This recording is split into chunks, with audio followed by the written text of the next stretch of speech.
नित्यानंद महाप्रभु श्री बलराम जी का अवतार हैं और श्री कृष्ण चैतन्य महाप्रभु ठाकुर जी का अवतार है। अब कैसे अवतार हैं वो बहुत सुंदर राग एक रात्रि में गाया जा रहा था। कौन सा एक राग बीच में गाया था, बहुत बढ़िया राग था।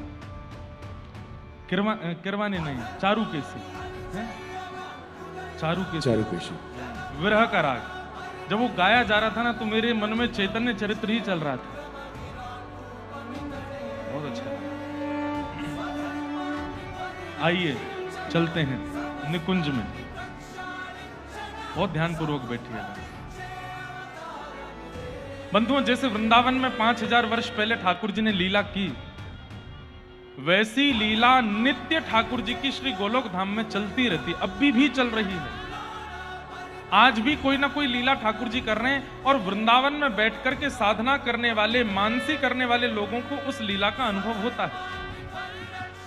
स्वामी श्री हरदास जी महाराज नेत्र बंद करके बैठते थे, उनको जो लीला दिखती थी वो लीला कहां की दिखती थी? वो गोलोक धाम की दिखती थी। अष्ट सखा जिसमें परमानंद दास जी, सूरदास जी, चतुर्भुज दास जी, कृष्णदास जी, जितनों के चरित्र हमने सुने, ये सब लोग श्रीमद् भागवत जी में वर्णित लीलाओं से भी अधिक लीला कैसे बता देते हैं? क्योंकि आज भी लीला चल रही है ठाकुर जी की, और उस लीला का चिंतन अत्यंत पवित्र चित्त वाला आज भी कर सकता है। वो मानसी में जाकर के बैठे, नेत्र बंद करके ध्यान लगा करके बैठे, तो ठाकुर जी उसके चित्त में प्रकट होकर के गोलोक धाम की नित्य लीला का आज भी दर्शन करा देते हैं।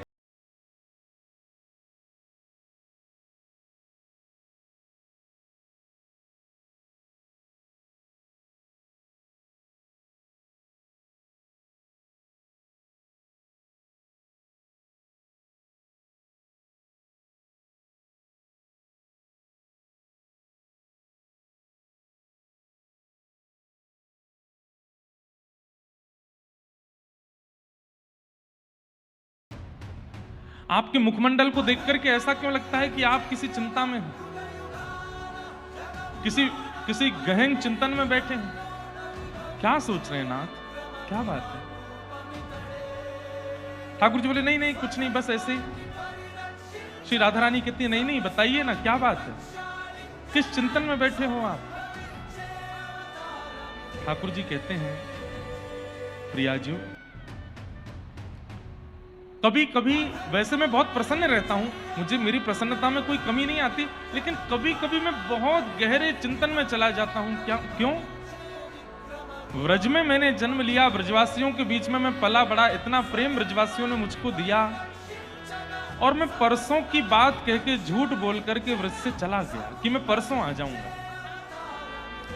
मधुमंगल, श्री दामा, तन सुखा, मन सुखा, धन सुखा, सब गोपियां, यशोदा मैया, नंद बाबा और आप श्री राधा रानी, सब मेरी बाट निहारते रहे, सब मेरे विरह में रोते रहे, और मैं परसों का आश्वासन देके कि मैं परसों आ जाऊंगा, चला गया सबको छोड़ के।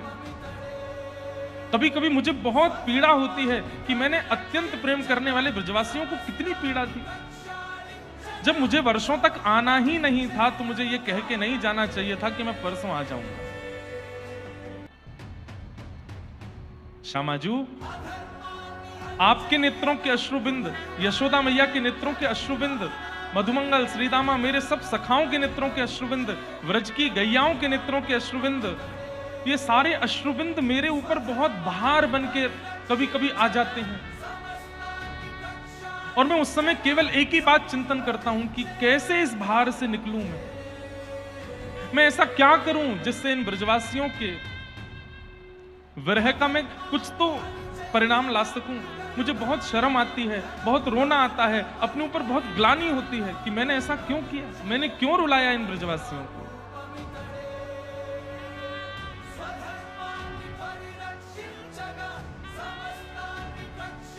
हे उधो मत अइयो समझाने, हे उधो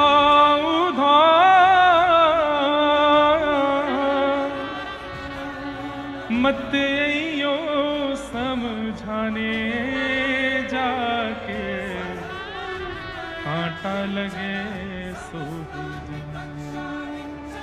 भगवान बोल रहे हैं, मैंने उद्धव को भेजा था। जब 5-6 वर्ष निकल गए वृंदावन छोड़े हुए, मैं लौट करके नहीं गया। तब मैंने उद्धव को भेजा था कि उद्धव तू जा, व्रज गोपियों को, यशोदा मैया को, नंद बाबा को थोड़ा शांत कर किया। मुझे उनकी याद इसलिए इतनी ज्यादा आती है क्योंकि वो मेरी याद में रो रहे हैं। तू बृहस्पति का शिष्य है, तू बहुत विद्वान है, तू मेरा मित्र है ना, चल जा। मैं तो नहीं जाऊंगा, मैं अगर गया तो वापस नहीं आ पाऊंगा ब्रज से, तू चला जा। ब्रजवासियों को थोड़ा समझा के आ, वो रोया ना करे मेरी याद में। और तब उद्धव जी वृंदावन गए। वेदों की ऋचाएं, ज्ञान की चर्चा कर रहे हैं उद्धव जी महाराज गोपियों के बीच में। तब गोपियां उद्धव से कहती हैं, हे उद्धव मत अइयो समझाने, हे उद्धव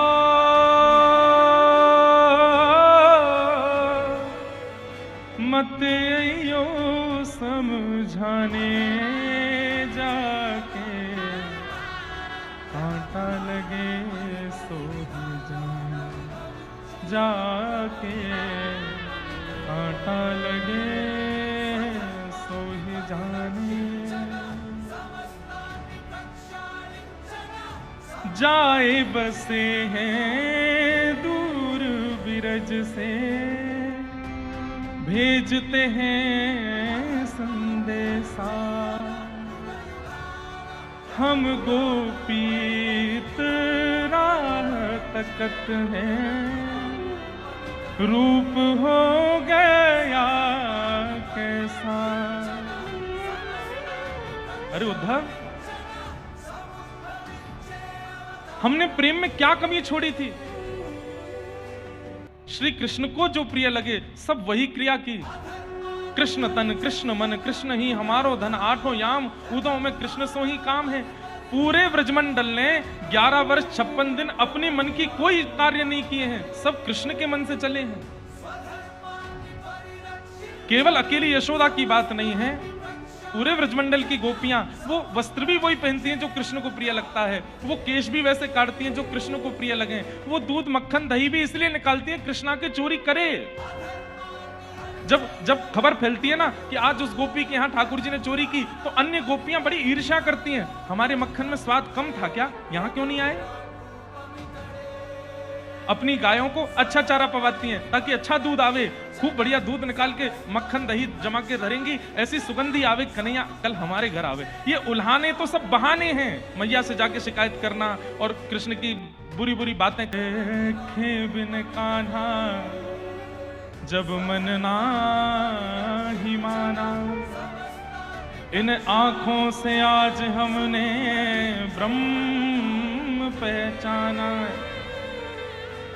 कृष्ण चरण कमलों में मन को लगाना, इन गोपियों का ताना ये उल्हाना तो बहाना है। अरे ये गोपियां उल्हाने लेकर के यशोदा मैया के पास कृष्ण को देखने के बहाने से जाती हैं। उद्धव, क्या कमी छोड़ी थी हमने प्रेम में? अगर इतना प्रेम किसी संसारी व्यक्ति को किया गया होता ना, प्राण न्योछावर करके चला जाता, लेकिन कभी व्रत छोड़ करके नहीं जाता। करोड़ों की संपत्ति मिल रही होती, लाखों की संपत्ति डूब रही होती, तो भी ब्रजवासियों को छोड़ के नहीं जाता। इतना प्रेम हमने कृष्ण को दिया और हमसे झूठ बोल के चले गए कि मैं परसों आ जाऊंगा, और बरसों बाद याद आई हमारी तो स्वयं नहीं आए, तुमको भेज दिया। आज हमें यह पता चल रहा है कि प्रेम कितनी गंदी वस्तु है, कितनी खराब वस्तु है, करनी ही नहीं चाहिए किसी से। क्योंकि प्रेम में तो हम लुट जाते हैं, सब कुछ दे देते हैं, लेकिन सामने वाला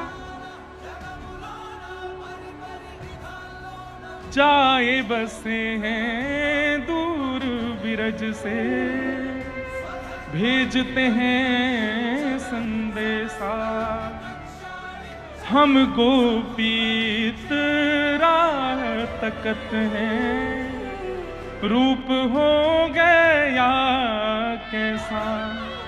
कल जो द्रुपद गा रहे थे बता रहे थे ना, कथा में सुना कि जब उद्धव जी वृंदावन पहुंचे तो पूछते हैं नंद भवन कहाँ है, तो मधुमंगल श्रीदामा व्यंग में बोलते हैं नंद भवन जानो है तो? बोले हाँ। जी नदी दिख रही है छोटी सी? बोले हाँ। या के पीछे बगल बगल चलो जा, जहां से ये नदी प्रकट है रही है वही है नंद भवन। तो उद्धव जी बोले भवन से नदी प्रकट हो रही है। नदी तो कहीं पहाड़ से आती है, पर्वत से आती है, उसके स्रोत से आती है, भवन से नदी कैसे निकल सकती है? मधुमंगल कहता है, तेरो मित्र है ना कन्हैया, वह गए भाई 5 साल है गए, और जब ते गयो तब ते लाखों ब्रजवासी, लाखों गैया, लाखों पशु पक्षी, लाखों ग्वाल बाल एक साथ एकजुट एक स्थान पर बैठ करके उसके विरह में रोते हैं। उनके आंसू ही ये नदी बन करके बह रहे हैं। सब नंद भवन के बाहर बैठ के रोते हैं और यशोदा मैया से कहते, मैया तेरो लाला परसों के कह के गयो, आज भी नहीं आयो, मैया कब आवेगो, हमारे प्राण निकल रहे हैं, मैया लाला कब आवेगो। सब रोते हैं, उनके अश्रु बिंद ही नदी बन के बह रहे हैं। उद्धव जी स्तब्ध हो गए कि इतनी व्याकुलता मैंने कभी सोची भी नहीं है कि आंखों के अश्रु नदी बन के बहने लगे। गोपियां कह रही हैं, अरे उद्धव तेरे सखा कृष्ण को हम पर दया नहीं आई, मान लिया कि हम तो पराई हैं, लेकिन पथराई मैया की अखियां, दर्शन उसका पाने जाके कांटा लगे सो जाए। अरे हमको देखने नहीं आ सकता, कम से कम उस माँ को देखने तो आ जाए जिसने चलना सिखाया, बोलना सिखाया, बैठना सिखाया, कपड़े पहनाना सिखाया। 24 घंटे पीछे पीछे डोलती रही, मेरे लाला को ये दूंगी, मेरे लाला को ये पहनाऊंगी, मेरे लाला को कोई श्रम नहीं आ जाए। कम से कम उस मैया से मिलने तो आ जाए। हे उधो मत अइयो समझाने जाके, कांटा लगे सो ही जाने। भगवान जब मथुरा गए थे ना बंधुओं, तो मोर मुकुट, वैजंती माला और वंशी तीनों वृंदावन छोड़ के चले गए। द्वारिका में ठाकुर जी ने कभी मोर मुकुट, हाँ ठाकुर जी राजा धीराज बन के बैठते हैं, उसमें मोर पिच्छ लगाते हैं, लेकिन मोर मुकुट जैसा वृंदावन में पहना तिरछा, वैसा ठाकुर जी द्वारिका में नहीं पहनते। वैजंती माला नहीं पहनते, और द्वारिका में ठाकुर जी वंशी नहीं बजाते, वंशी वृंदावन में छोड़ के गए ठाकुर जी। गोपियां कह रही हैं, उद्धव तू वापस मथुरा जाएगा ना, ये ले उसकी सामग्री लेके जाना अपने साथ, क्या पता ये सब देख के उसकी इच्छा हो जाए यहां आने की। मोर मुकुट वैजंती माला, उसको दी जो जाए, कहियो असुवन जल सो यमुना, खारी ना हो जाए। ले जाओ ये वंशी ऊधो, उसको याद दिलाने जाके, कांटा लगे सो ही जाने। हे ऊधो ऊधो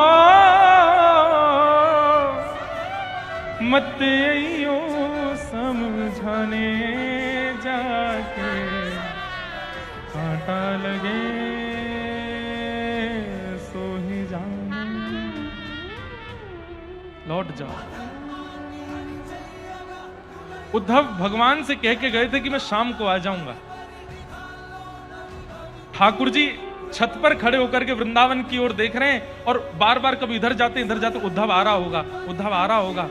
शाम से रात हो गई, रात से फिर सुबह हो गई, उद्धव नहीं आए।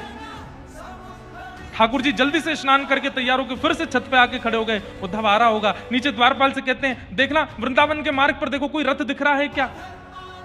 नहीं नहीं ठाकुर जी कोई रथ नहीं है। ठाकुर जी बोले, उद्धव कहां रह गया? 1 दिन 2 दिन 3 दिन 4 दिन नहीं बंधुओं, 6 महीने निकल गए, उद्धव नहीं आए। और ठाकुर जी रोज छत पर जाते हैं, वृंदावन की ओर देखते हैं, मेरा उद्धव कहां चला गया? शाम तक की कह के गया था, अभी तक आया क्यों नहीं? और 6 महीने बाद दिखता है, ये लंबी दाढ़ी, बड़े बड़े जटा जैसे केश और बाहु विह्वल नेत्रों से अविरल अश्रुधार गिर रही है। बृहस्पति का शिष्य उद्धव, जिसके सामने बड़े बड़े विद्वान नतमस्तक हो जाते हैं, वो रथ को छोड़ गिरता पड़ता और रोता बिलखता हुआ मथुरा आ रहा है। ठाकुर जी दौड़ करके गए और जाकर के उद्धव को हृदय से लगा, उद्धव क्या हुआ उद्धव, ये तेरी कैसी दशा हो गई, तू रो क्यों रहा है इतना? उद्धव चरण पकड़ के ठाकुर जी से कहता है, मुझे केवल एक वस्तु दे दो, आप वापस वृंदावन चलो। ये द्वारिका का राज्य, मथुरा का राज्य, ये पूरे ब्रह्मांड को कोई और संभाल लेगा। नाथ आप ब्रजवासियों से दूर मत जाइए। यशोदा मैया, नंद बाबा, ब्रज की गोपियां, श्री राधा रानी, क्या बिगाड़ा उन सब ने आपका? कितना प्रेम दिया आपको, क्यों चले आए आप उनसे दूर? इस उद्धव की झोली भर दीजिए, मैं चला जाऊंगा द्वारिका, मैं आगे की लीला आप कहेंगे तो मैं सह लूंगा, आप वापस वृंदावन जाओ। नाथ आपके योग्य वृंदावन से उचित स्थान पूरी ब्रह्मांड में नहीं है, वैकुंठ छोड़ दीजिए, लक्ष्मी जी को मैं मना लूंगा, इस ब्रह्मांड का पालन कोई और कर लेगा, मैं ब्रह्मा शिव से बात कर लूंगा, हम एक नए विधाता की रचना कर देंगे, नए भगवान की रचना कर देंगे, आप वापस वृंदावन चले जाओ, मत रहिए। ठाकुर जी उठा करके उद्धव को हृदय से लगाते हैं, उद्धव मुझे बता तो वहां किसने क्या कहा? और जैसे जैसे उद्धव बात बता रहे हैं यशोदा मैया की,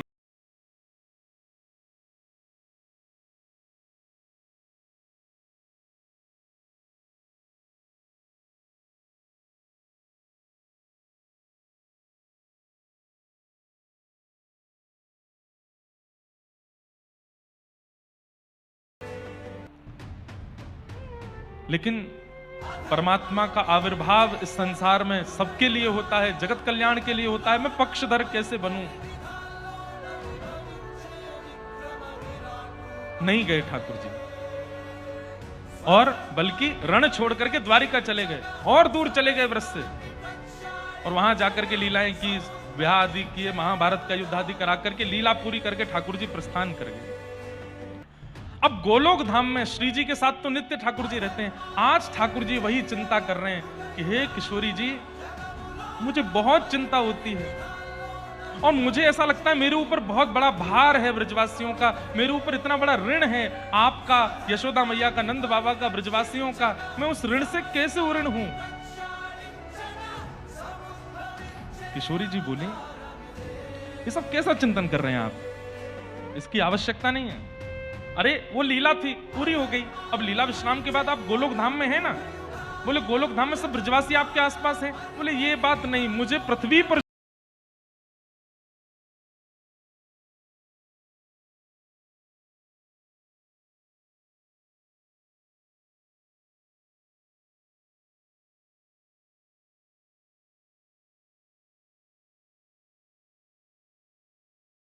इतना ब्रजवासी मेरी याद में रोए हैं, यशोदा मैया मेरी याद में रोई हैं, नंद बाबा मेरी याद में रोई हैं, मेरी प्राणेश्वरी राधा रानी मेरी याद में जितना विरह में रोई हैं, आप सबसे ज्यादा रोना चाहता हूं, आप सबसे ज्यादा व्याकुल रह करके इस ऋण से मैं उऋण होना चाहता हूं। किशोरी जी बोली, कैसी बात कर रहे हैं आप? रोने की इच्छा कौन प्रकट करता? बोले मैं कर रहा हूं। किशोरी जी बोली, रोने के लिए विरह चाहिए होता है और आपको विरह नहीं हो सकता। किसका विरह होगा आपको? क्यों? मुझे भी विरह हो सकता है। किसका करोगे आप विरह? बताइए ना, किसका विरह होगा आपको? हमें हुआ था आपका विरह, ब्रजवासियों को हुआ था आपका विरह, नंद बाबा यशोदा सब रो रहे थे आपकी याद में, हमें विरह हुआ इसलिए हम रोए। आप किसके विरह में रोगे? यशोदा मैया के विरह में? ठाकुर जी बोले, हाँ रो लूंगा, रो के देखिए एक बार। जैसे ही ठाकुर जी ने कहा हे यशोदा मैया, इतने में यशोदा मैया दौड़ी आ गई और आकर के ठाकुर जी के अंक में भर गई। जब यशोदा मैया गई तो श्री जी बोली, देख लिया श्याम सुंदर, आप यदि विरह करेंगे भी ना तो जिसका करेंगे उसको आना पड़ेगा आपके सामने, क्योंकि आप परमात्मा हो। ये प्रकृति आपको विरह का अधिकार नहीं दे सकती। आप मेरा विरह करेंगे मैं दौड़ी चली आऊंगी, आप मधुमंगल का विरह करोगे वो दौड़ा चला आएगा, आप किसी को पुकारोगे तो वो रुक ही नहीं पाएगा। ये तो आप ही हो निष्ठुर, इतना बुलाने पर भी नहीं आएगा, किसका विरह सहोगे? ठाकुर जी बोले, तो फिर मैं अपना ही विरह सहूंगा। हे श्री जी, आप एक कृपा कर दीजिए। बोले क्या? देह मेरा होगा पर उस देह के अंदर मन आपका होगा। देह मेरा होगा पर उस देह के अंदर आत्मा आपकी होगी। बहुत ध्यान से सुनिएगा बंधुओं सब। शरीर मेरा होगा, कृष्ण का शरीर होगा, लेकिन उसके अंदर आत्मा श्री राधा रानी की होगी। और मैं श्याम वर्ण का बन के नहीं जाऊंगा। आप गौर अपना वर्ण भी मुझे दे दीजिए। मैं दो चीज की याचना कर रहा हूं आपसे। बोले क्या? एक तो अपना मन मुझे दे दीजिए और दूसरा अपना वर्ण, अपनी कांति मुझे दे दीजिए। देह मेरा रहेगा और मैं पृथ्वी पर जाता हूं। मैं अपने ही वियोग में रो करके देखना चाहता हूं क्या होता है। मेरी 3 इच्छाएं अधूरी रह गई हैं। कौन कौन सी 3 इच्छा? ध्यान से सुनिएगा। ठाकुर जी बोले पहली इच्छा, मैं देखना चाहता हूं। मुझे यह तो पता चल गया कि कृष्ण का प्रेम राधा के प्रति कैसा है, मैं अपना प्रेम जानता हूं, पर मैं अभी यह भी जानना चाहता हूं कि आपका प्रेम मेरे प्रति कैसा है। तो उसके लिए मुझे आप बनना पड़ेगा। इसलिए हे किशोरी जी, अपना भाव मुझे दे दो। तन कृष्ण का होगा पर भाव राधा रानी का होगा।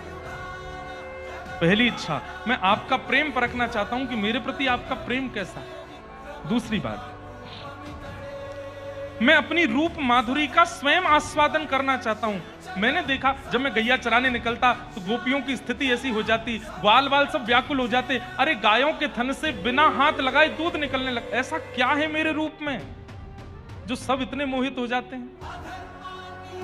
मैं स्वयं अनुभव करना चाहता हूं मेरे रूप दर्शन से क्या होता है। समझिएगा बंधुओं। और मेरी तीसरी इच्छा, इतना विरह व्याकुल होने के बाद में जब मैं किसी को मिलता हूं तो मेरे मिलने पर उसको क्या अनुभव होता है, यह भी मैं अनुभव करना चाहता हूं। पहली इच्छा, मैं आपके हृदय को परखना चाहता हूं कि आपका प्रेम मेरे प्रति कितना है।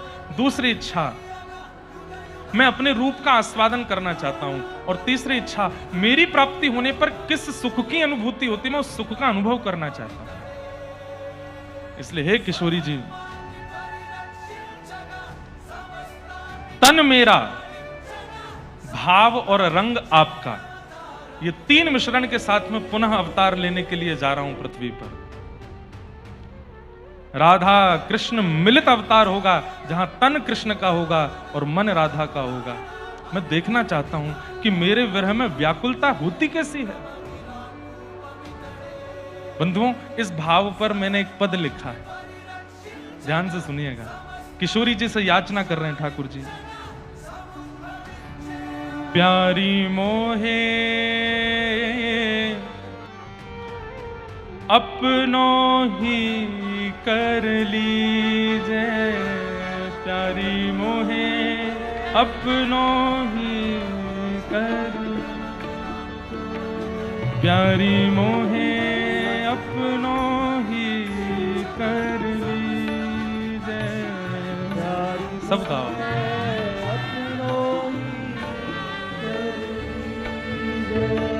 प्यारी मोहे अपनो भाव ही दीजे, प्यारी मोहे अपनो भाव ही। ठाकुर जी चरणों में बैठे हैं बंधुओं।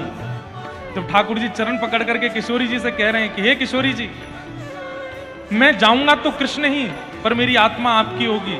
और मैं रो करके देखना चाहता हूं कि मेरी व्याकुलता होती कैसी है।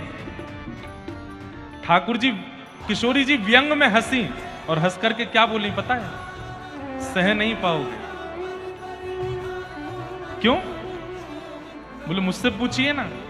जब आपकी याद में विरह व्याकुलता होती थी, पूरे दिन प्रतीक्षा होती थी कि आप आओगे आओगे आओगे आओगे, और जैसे सूर्यास्त हो जाता था, रात्रि होती थी, आप नहीं आते थे, उस समय ऐसा लगता था कि शरीर के प्रत्येक रोम में हजारों बिच्छुओं ने डंक मार दिया हो। इतनी वेदना होती थी। कृष्ण सह नहीं पाओगे।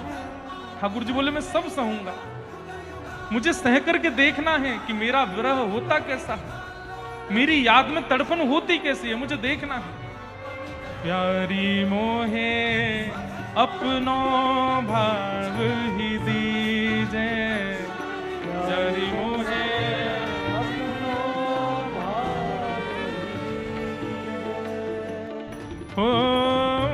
भाव दे के मोहे कांति हु दीजे, भाव कांति मतलब रंग। ठाकुर जी कह रहे हैं ये सांवला रंग नहीं चलेगा, गोरा ही बनाइए मुझे। क्यों? अगर मैं अपनी याद में रोऊंगा और अपने ही अंग को देख लूंगा तो मेरा विरह दूर हो जाएगा, मुझे पता चल जाएगा कि मैं ही कृष्ण हूं। ये भूलना चाहता हूं कि मैं कृष्ण हूं। भाव दे के मोहे कांति हु दीजे, भाव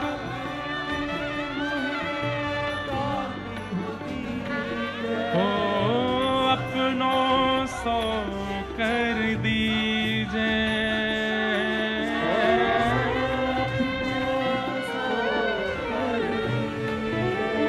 प्यारी मोहे अपनो भाव ही दीजे, प्यारी मोहे अपनो भाव, हे प्यारी मोहे अपनो भाव ही दीजे, प्यारी मोहे अपनो भाव। किशोरी जी मान नहीं रही हैं, कभी उठ के उधर चली जाती हैं, ठाकुर जी से पीछा छुड़ा के इधर चली जाती हैं, ठाकुर जी हर जगह पहुंच जाते हैं। मेरी बस एक बात मान लो, मुझे पृथ्वी पर जाने दो, आपके भाव में युक्त होकर जाने दो। मैं देखना चाहता हूं मैंने कितना विरह दिया सबको। किशोरी जी बार बार इधर उधर जा रहे हैं, लेकिन ठाकुर जी बार बार सामने आते हैं। आप मेरी प्रियतमा हो, अपने प्रियतम की बात नहीं मानोगे? ये कैसी इच्छा कर रहे हो प्रियतम? अरे अपनी कभी प्रियतमा चाहती है कि मेरा प्रियतम कष्ट में रहे? ठाकुर जी बोले जब प्रियतम प्रियतमा को कष्ट में देख सकता है तो एक बार उस ऋण को ऋण होने के लिए प्रियतमा भी अपने प्रियतम को कष्ट दे देना। मैं देखना चाहता हूं क्या करेंगे आप उस कष्ट में रह करके, अपने विरह में जाकर के क्या करना चाहते हैं। ठाकुर जी कह रहे हैं रोंगो बिलखूंगो निस दिन, रोंगो बिलखूंगो निस दिन, रोंगो बिलखूंगो निस दिन,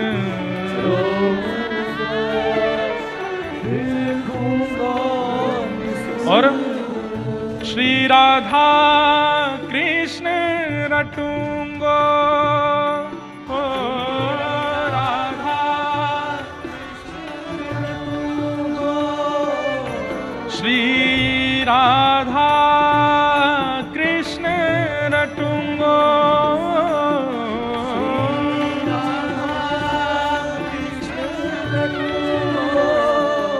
और उससे ब्रजवासिन के ऋण से उऋण, ब्रजवासिन के ऋण से खुद को यूं कर दूंगो,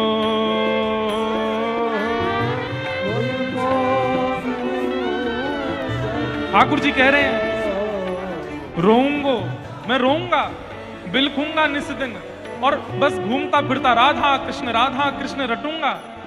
और ऐसे रोने से मिलेगा क्या आपको? बोले ब्रजवासिन के ऋण से उऋण खुद को यूं कर लूंगो। ये ब्रजवासियों का जो ऋण है ना मेरे ऊपर, इनको रुलाया है मैंने, उससे उऋण हो जाऊंगा मैं।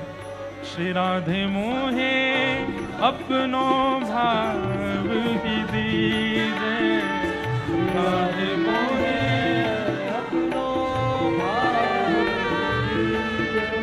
हो, श्यामा मोहे अपनो भाव ही दीजे, श्यामा मोहे अपनो भाव दीजे। जब किशोरी जी के चरणों में बैठ गए, जिद करने लगे श्याम सुंदर। किशोरी जी ये भी नहीं चाहती कि मैं इनको रोता हुआ देखूं, और अभी जो मेरे चरणों में बैठ के याचना करने में इनको याचक बनता भी नहीं देख पा रही हूं। ध्यान से सुनिएगा बंधु, तब किशोरी जी ने क्या किया? निज कर कंठ की माला दीनी, निज कर कंठ की माला दीनी, निज कर कंठ की माला दीनी, निज और जैसे ही माला पहनाई है, किशोरी जी ने अपने कंठ की माला उतार करके जैसे ही श्याम सुंदर के अंग पर पहनाई है, तुरंत कृष्ण भाव अंतर ध्यान हो गया और कृष्ण के चित्त में किशोरी जी का भाव प्रकट हो गया। भाव प्रकट कर दीनो, भाव प्रकट कर दीनो। और बंधुओं, जैसे ही ठाकुर जी को माला पहनाई, किशोरी जी का भाव चित्त में प्रकट हुआ। ठाकुर जी भूल गए कि मैं कृष्ण हूं। जैसे ही राधा भाव में प्रकट हुए, सामने देखा किशोरी जी हैं, इधर देखा कृष्ण कहाँ है, मेरे कृष्ण कहाँ है, मेरे प्रियतम कहाँ है, मेरे श्याम सुंदर कहाँ है। कभी दौड़ती हैं वन में, कृष्ण ही हैं पर राधा भाव में है। यमुना जी में कूद पड़ते हैं, किसी वन में जाते हैं, वृक्ष पर जाके ढूंढते हैं, मेरे कृष्ण कहाँ है, मेरे श्याम सुंदर कहाँ है। किशोरी जी संभाल रही हैं। मैं कह रही थी प्रियतम नहीं सह पाओगे, मेरे श्याम सुंदर देखे आपने, कहाँ चले गए, अभी तो यहीं बैठे थे। ठाकुर जी रो रहे हैं अपने विरह में। तभी किशोरी जी ने ठाकुर जी का अंग ठाकुर जी को दिखाया, अरे ये रहे कृष्ण। और जैसे ही अपने अंग की नील कांति देखी तो ठाकुर जी के नेत्रों के अश्रु सूख गए।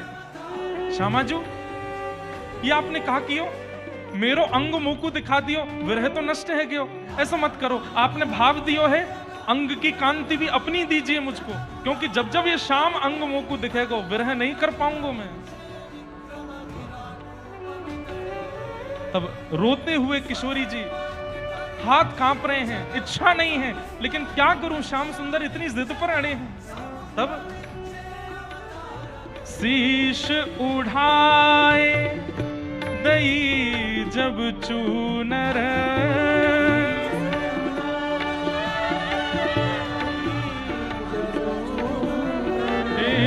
शीश उठाए दई जब चूनर,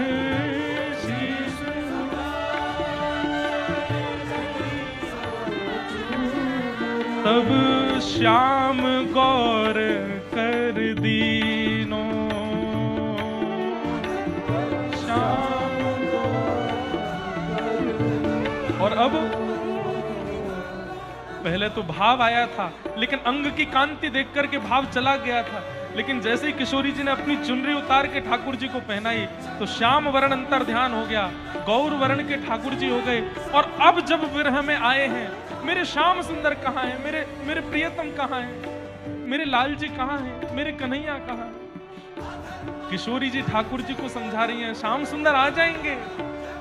ठाकुर जी किशोरी जी से कह रहे हैं आ जाएंगे ना, कब आएंगे। किशोरी जी रोते हुए बोले परसों आएंगे, आज सो जा तू, परसों आएंगे श्याम सुंदर। शीश उठाए दई जब चूनर,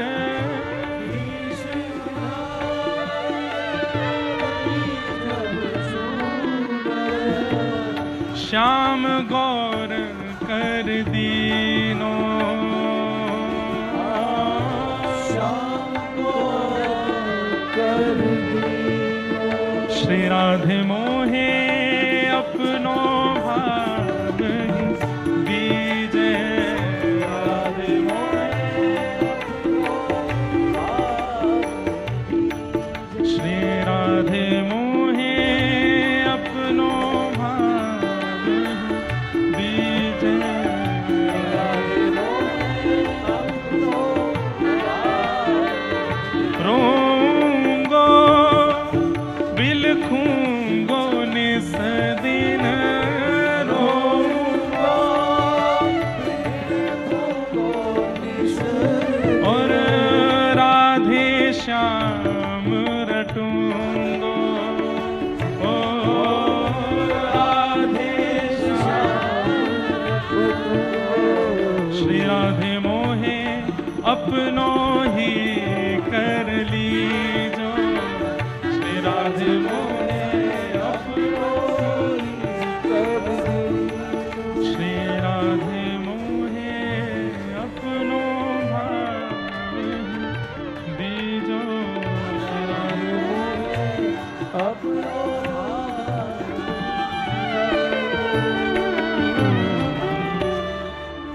मन तो किशोरी जी का बन ही गया था, और जब तन भी श्याम सुंदर का किशोरी जी का बन गया, गौर हो गए श्री कृष्ण।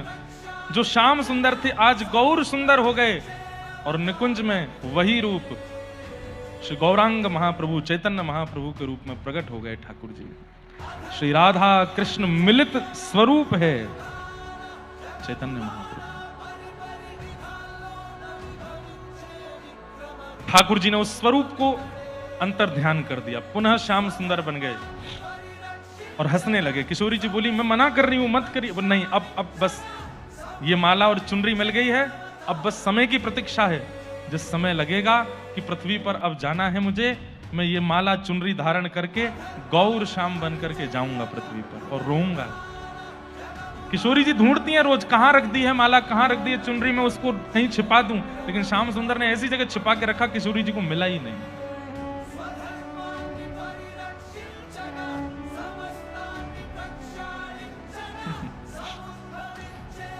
राधा कृष्ण प्राण मोरा, बंगला भाषा का कीर्तन है, इतना प्यारा कीर्तन है। एफ लो।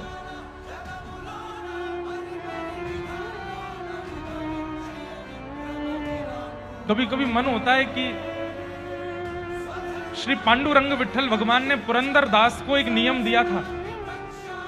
जब पुरंदर दास सब छोड़ करके पांडुरंग भगवान के चरणों में आए तो बोले कि नाथ आप मेरी दुकान पर आकर के खड़े रहे और मैं आपको प्रतीक्षा करवाई, मुझे बहुत विरह होता है, मैंने ठाकुर जी को इतनी प्रतीक्षा, मुझे इसका दंड दीजिए। पांडुरंग भगवान बोले कोई दंड नहीं है। बोले नहीं हे विठल मुझे दंड दीजिए। तो विठल भगवान ने एक दंड दिया था पुरंदर दास को। क्या? भारत में जितनी भाषाएं हैं सब भाषाओं में मेरा कीर्तन करो, यही मेरा दंड है तुमको। पुरंदरदास बोले ये दंड है कि कृपा है मेरे ऊपर? ठाकुर जी बोले मुझे अच्छा लगता है जब अलग अलग भाषाओं में अलग अलग रूप से मेरा कीर्तन होता है तो मुझे बहुत सुख मिलता है। नरोत्तम दास ठाकुर जो कि श्री चैतन्य महाप्रभु की शिष्य प्रणाली में हुए, उनका एक बहुत सुंदर पद है, पूरा नहीं गाऊंगा, 2-3 पंक्ति गाता हूं, आपको समझ आएगा, ध्यान से सुनना। राधा कृष्ण प्राण मोरा युगल किशोर, राधा कृष्ण प्राण मोरा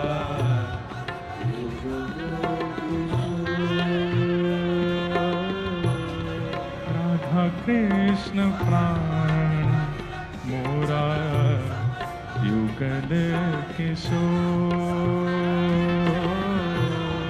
राधा कृष्ण प्राण युगल किशोर। ओ जीवने मरणे गति नहीं कछु मोह,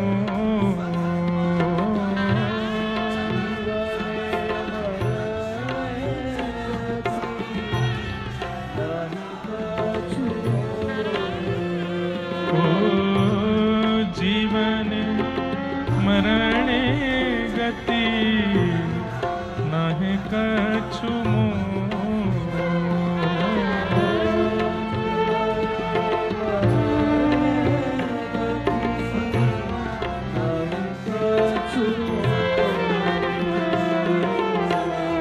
राधा कृष्ण प्राण मोरा युगल किशोर,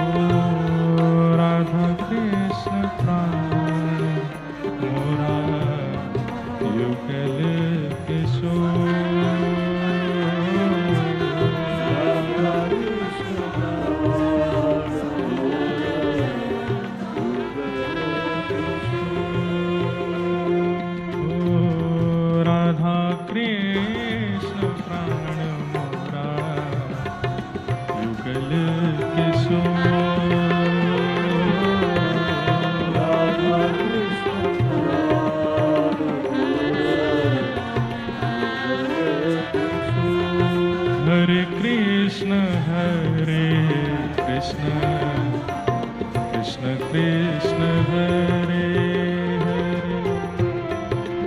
हरे राम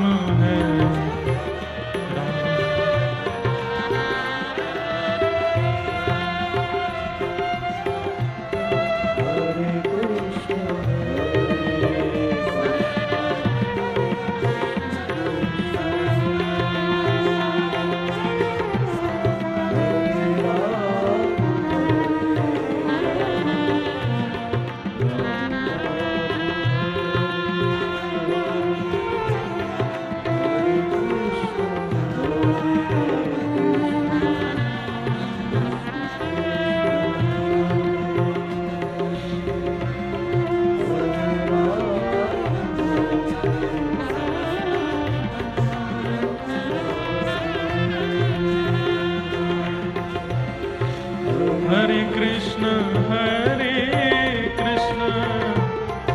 कृष्ण कृष्ण हरे राम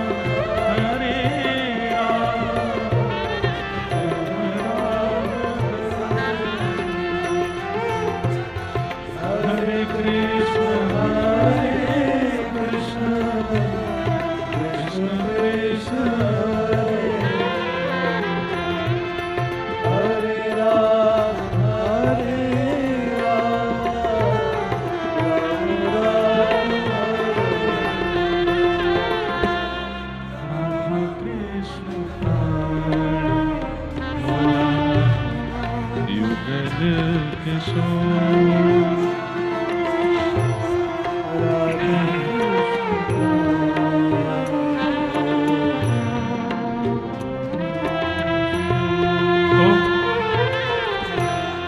ठाकुर जी गौर हो गए, गोरे हो गए और श्री राधा भाव को चित्त में धारण कर लिया और बस अब प्रतीक्षा कर रहे हैं बंधुओं, रोने की प्रतीक्षा कर रहे हैं ठाकुर जी कि मैं पृथ्वी पर जाऊं और अपने ही विरह में रोना चाहता हूं, मैं देखना चाहता हूं मैंने ब्रजवासियों को कितना कष्ट दिया।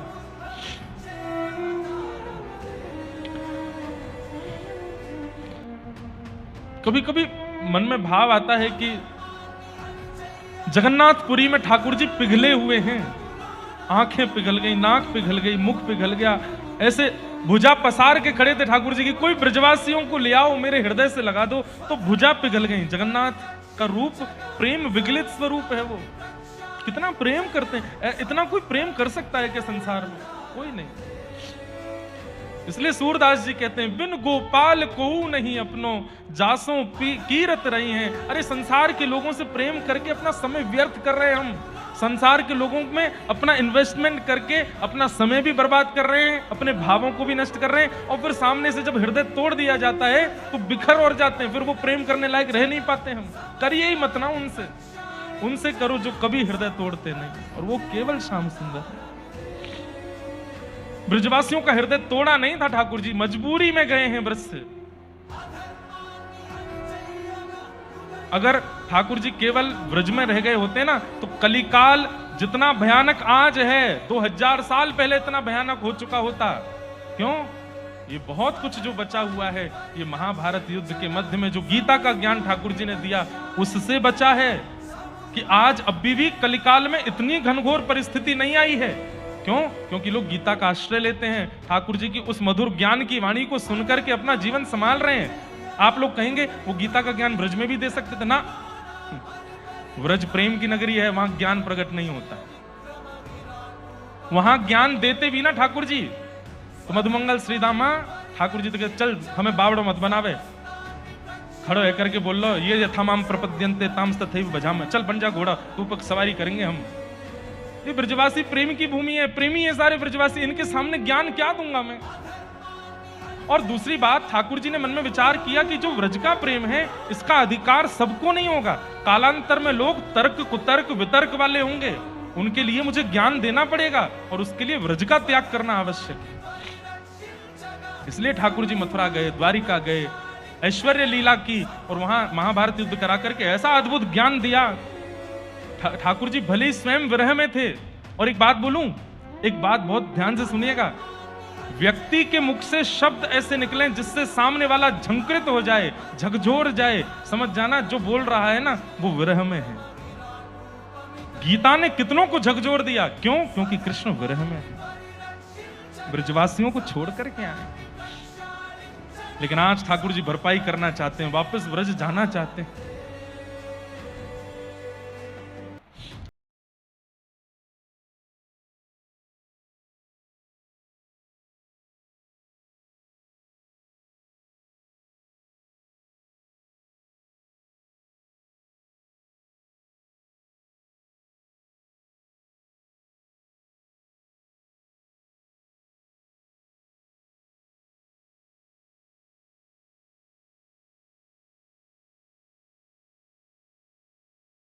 को मानसी भाव में यह बात पता चल चुकी थी कि श्री ठाकुर जी पुनः अवतार लेने वाले हैं कलिकाल में, गौर श्याम के रूप में, गोरे श्याम सुंदर बन के आने वाले। और अद्वैताचार्य को जब से ये बात पता, श्री अद्वैताचार्य जी को जब से ये बात पता चली कि ठाकुर जी आने वाले हैं, वो प्रतीक्षा करने लगे, कब आएंगे कब आएंगे। तो उन्होंने अपने आचार्य चरणों से पूछा, मैं ऐसा क्या करूं कि ठाकुर जी बहुत देर ना लगाएं आने में, जल्दी आ जाएं। तो उन्होंने वेद वेदांतों में जो नियम बताए गए सब पढ़े, तब जाकर उन्होंने एक नियम ले लिया, 1 लाख तुलसी रोज चढ़ाते थे शालिग्राम भगवान पर।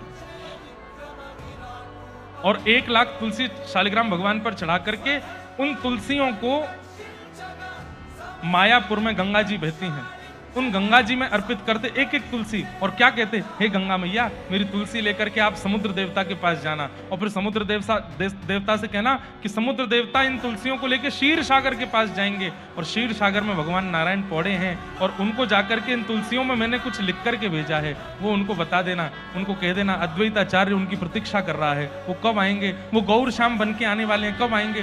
रोज 1 लाख तुलसी इसी भाव से चढ़ाते थे, गंगा जी से सागर में, सागर से क्षीर सागर में, क्षीर सागर से नारायण के चरणों में मेरी बात पहुंचेगी।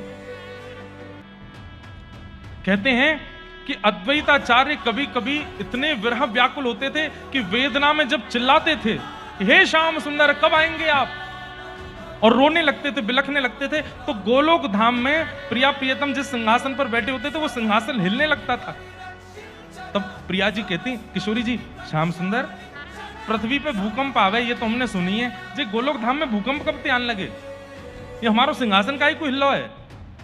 तब ठाकुर जी हंस के बोलते, मेरो एक परम भक्त अद्वैताचार्य पुकार रहा है, वाकू पता चल गई है कि मैं गौर श्याम बन के आवे वारो हूं, तो बस प्रतीक्षा कर रहा है कि कब आओगे कब आओगे कब आओगे। तीव्र वेदना से पुकार रहे हैं। सोचिए बंधुओं, इससे क्या पता चली, जब व्यक्ति विरह व्याकुल होकर के कृष्ण कृष्ण कृष्ण गाता है ना, वो भले ही कितना भी नाम जप करे, कितनी भी तीव्र आवाज में ठाकुर जी को बुलावे, लेकिन जब अश्रुओं के साथ पुकारता है ना, तो गोलोक धाम में भूकंप आता है। ठाकुर जी सोचते हैं कौन बुला रहा है, और ये पुकार जब अश्रुओं के साथ होती है तो ही ठाकुर जी को पता चलता है। सूखे नेत्रों से पुकार पे ठाकुर जी को पता नहीं चलता। हमारे यहां तो ऐसा नियम बताया गया कि प्रेमी भक्तों को सूखे नेत्रों से ठाकुर जी को देखना ही नहीं चाहिए, गीले नेत्रों। इसलिए जगन्नाथपुरी जब आप जाओगे ना, तो वहां के जितने भी पंडा पुजारी हैं वो मंदिर में घुसने से पहले यहाँ कपूर लगा देते हैं। क्यों? बोले इतने निष्ठुर जीव हो कि तुम्हारी आंखें सजल तो होंगी नहीं ठाकुर जी को देख के, तो कपूर ही लगा जाओ ताकि गीले हो जाए नेत्र, तो देखना ठाकुर जी को। यहाँ ऐसे कपूर लगा देते हैं जगन्नाथपुरी में। और भी कई भाव हैं उसके, ठाकुर जी की आरती का प्रसाद कपूर होता है तो उसको प्रसाद रूप में लगाते हैं, पर मैंने ये भाव लगाया इसका कि ये इसलिए कपूर लगाते हैं कि हम आप सबके नेत्र सजल तो होते नहीं जगन्नाथ जी को देख के, तो इसलिए पुजारी जी लगाते हैं चलो आर्टिफिशियल आंसू ही लेके जाओ, लेकिन गीले नेत्रों से तो जाओ भीतर, सूखे नेत्रों से मत जाओ। उनका षोडश गीत कभी पढ़िएगा, इतना सुंदर है।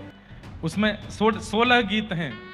एक गीत ठाकुर जी गा रहे हैं किशोरी जी के लिए, फिर अगला गीत किशोरी जी गा रही हैं ठाकुर जी के लिए, फिर अगला गीत ठाकुर जी गा रहे हैं किशोरी जी के लिए, फिर उसके अगले गीत में उत्तर में किशोरी जी गा रही हैं ठाकुर जी के लिए। ऐसी इतना सुंदर प्रेम का, और ज्ञानी लोग मत पढ़ना उसको, जो प्रेमी हो ना वही पढ़िएगा।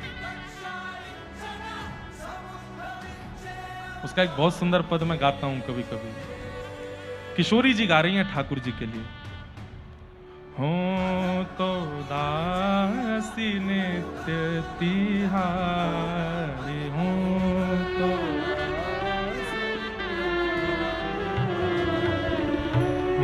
तो दासी दासी नित्य तिहारी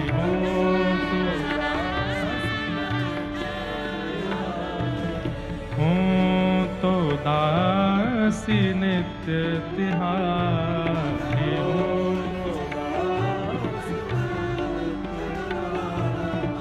प्राणनाथ जीवन धन मेरे प्राणनाथ, प्राणनाथ जीवन धन मेरे प्राणनाथ, हो तुम पे मैं बलिहारी, हो तुम पे मैं बलिहारी, हूँ तो दासी नित्य तिहारी, हूँ तो दासी। प्रेम पता चलेगा आपको कि प्रेम कहते किसको हैं। षोडश गीत पढ़िए, पर अभी नहीं। जो बहुत समय नाम जप कर चुके हों, जो बहुत कथाएं सुन चुके हों, जो कृष्ण नाम सुनते ही विरह में चले जाते हों, ठाकुर जी की मधुर लीला सुनते ही व्याकुल हो जाते हों, वही पढ़िएगा। अभी विरह व्याकुलता चित्त में नहीं आई है तो षोडश गीत मत उठाइएगा, नहीं तो आपको संशय और हो जाएगा ठाकुर जी की। कुछ ग्रंथ ऐसे हैं, कुछ संग्रह ऐसे हैं, जैसे गीत गोविंद मैं गा तो देता हूं कथा में, पर गीत गोविंद का प्रवचन अभी सुनने की अधिकारी नहीं बने हम। जब रो रो करके सूझ जाए ना नेत्र ठाकुर जी की याद में, तब गीत गोविंद का प्रवचन सुनाऊंगा। उसके बिना वो सुनने में संशय होगा ठाकुर जी पर, हम लोग शक करने लगेंगे ये कैसे हो सकता है। और संशय प्रेम का नाश करता है, शक प्रेम को खत्म कर देता है। संशय नहीं होना चाहिए प्रेम में, इसलिए पहले संशय ना हो ऐसा बन जाइए, उसके लिए खूब नाम जप करो, तो तब सुनाएंगे। मैं वैसे गाता हूँ, ये है भी YouTube पर सब जगह, तो बहुत अच्छा पद। और फिर इसका अगला पद, अब यहाँ किशोरी जी दीनता कर रही है कि मैं तो आपकी दासी हूँ, प्राणनाथ जीवन धन मेरे हों तुम पे मैं बलिहारी। और फिर इसके अगले पद में ठाकुर जी किशोरी जी से उत्तर देते हैं उनके भाव का, बहुत अच्छा। तो अद्वैताचार्य जी रोज 1 लाख तुलसी चढ़ाते थे।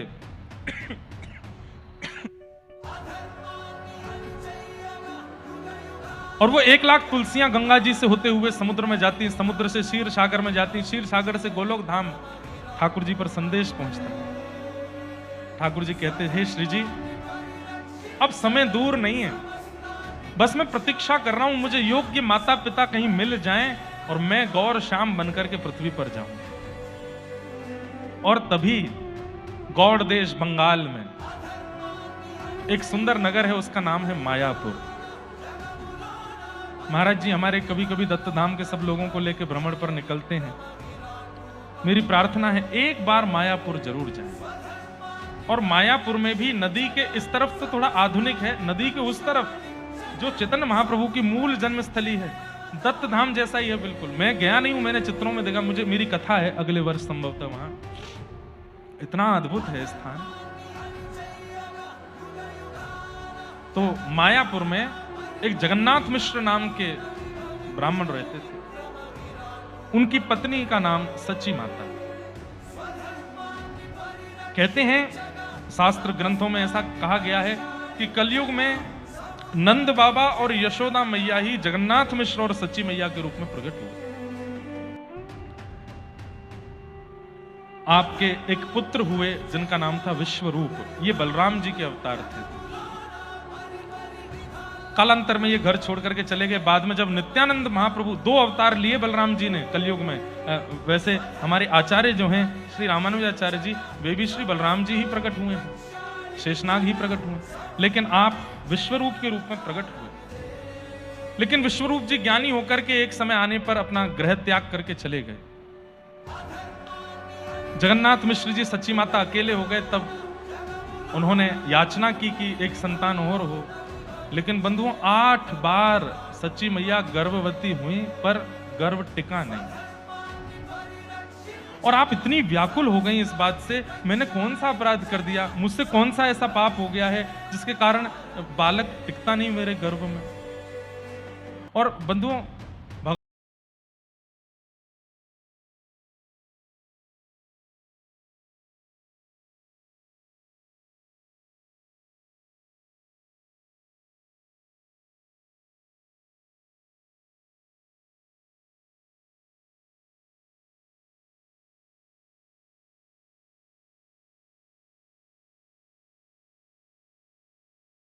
आराधनार्थाय।